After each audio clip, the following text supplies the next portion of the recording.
네, 말씀드리도록 하겠습니다. 존경하는 국민 여러분, 저는 오늘 윤석열 정부의 첫 번째 추가 경정 예산안을 설명드리기 위해 이 자리에 섰습니다. 지금 우리 경제는 안팎으로 매우 엄중한 상황입니다.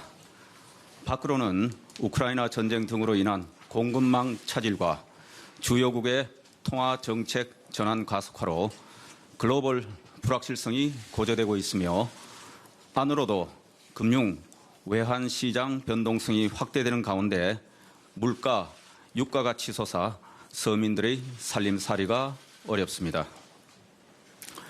한편 지난 2년간 코로나19 대응 과정에서 많은 희생을 감내해온 소상공인 자영업자에게 이제는 온전한 손실 보상이 필요한 시점입니다.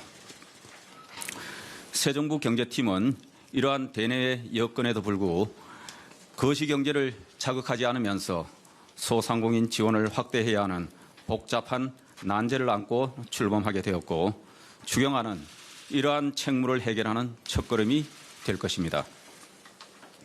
이제 추경의 전체 모습을 설명드리겠습니다. 국회에 제출할 추경 예산의 규모는 59.4조 원이지만 관련법에 따라 지방에 이전하는 23조 원이 포함되어 있어 실제 정부가 소상공인 지원, 방역 보강, 민생 안정에 편성한 일반 지출 예산 규모는 총 36.4조 원입니다. 추경의 지출 내용은 뒤에 상세히 설명드리고 먼저 36.4조 원의 재원 조달 방안에 대해 말씀드리겠습니다.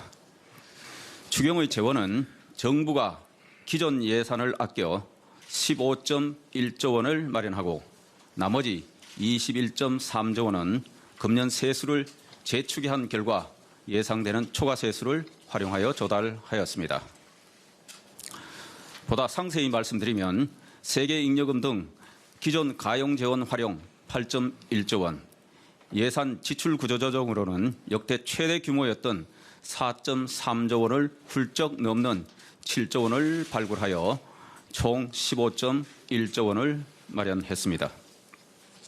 올해 3월까지 국세 실적을 바탕으로 징수기관과 외부 전문가 등이 함께 논의한 결과 주요 거시 변수의 변화, 전년도 법인 실적 호조 등으로 인해 총 53.3조 원의 초과 세수가 발생할 것으로 추계되었습니다. 이 중 21조 3천억 원은 소상공인 지원 등 이번 추경 사업 재원으로 활용하게 되었고 나머지 초과 세수는 앞서 말씀드린 지방재정 보강에 23조 원을 사용하고 적자 국채 축소에 9조 원을 활용할 계획입니다. 이렇게 추가 국채 발행 없이 추경안을 마련함에 따라 금리, 물가 등 거시경제에 미치는 영향이 최소화될 것으로 판단되며 국가 채무 비율도 GDP 대비 50.1%에서 49.6%로 개선될 전망입니다. 다음으로 추경 사업의 주요 내용을 말씀드리겠습니다. 근본 추경은 세 가지 축으로 구성하였습니다.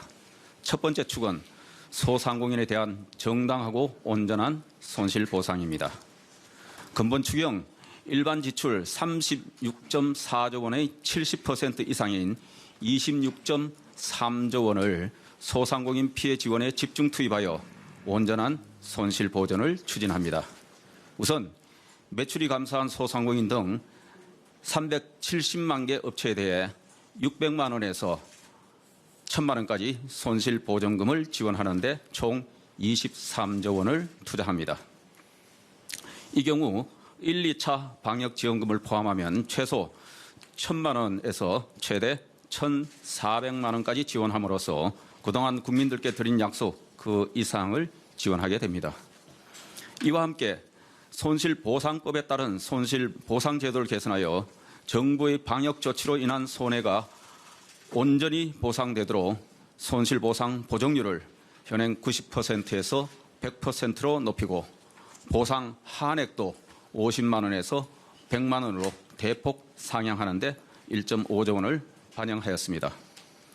이러한 현금 지원 외에도 소상공인들의 금융 부담을 경감하기 위해 1.7조 원의 재정을 투입하여 총 40.7조 원 규모의 긴급 금융 지원, 채무 조정을 지원합니다. 두 번째 축은 방역 소요 보강 및 의료 체계 전환 지원입니다. 그간 오미크론 확산에 따른 방역 소요를 보강하고 일반 의료 체계로의 전환을 지원하기 위해 총 6.1조 원을 보강하겠습니다.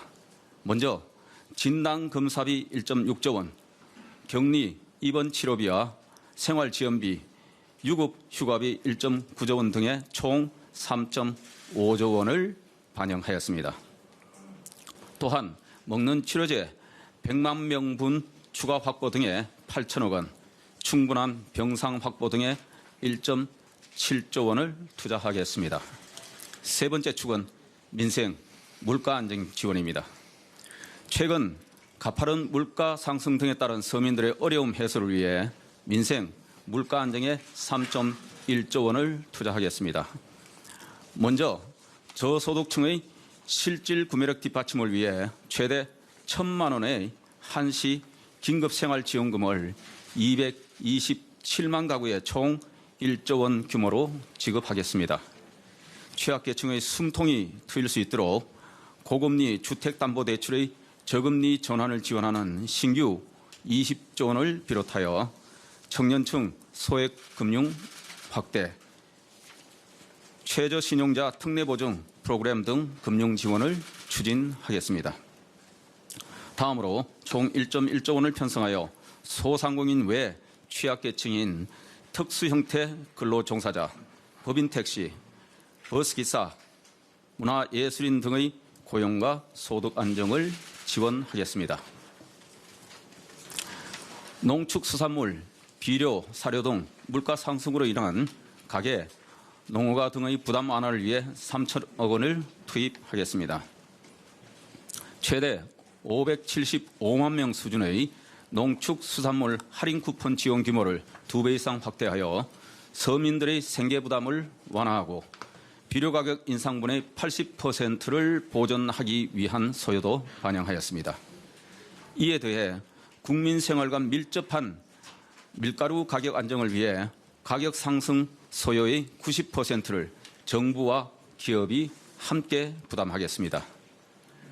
존경하는 국민 여러분, 앞서 말씀드린 바와 같이 우리 경제는 물가 상승과 경제 회복세 둔화, 글로벌 리스크 심화 등 3중고 앞에 서 있습니다. 윤석열 정부의 경제팀은 근본 추경을 시작으로 국민들과 함께 당면한 위기를 반드시 극복하겠습니다. 한시가 급한 상황입니다. 소상공인 등 피해계층 분들은 이미 생계의 위협을 넘어 생존의 위협에 이르렀습니다. 국회에서 추가 경정 예산안을 최대한 신속히 심의 확정시켜 주실 것을 간곡히 요청드립니다. 정부는 국회에서 추경이 확정되는 즉시 집행될 수 있도록 사전 준비를 철저히 하겠습니다. 감사합니다.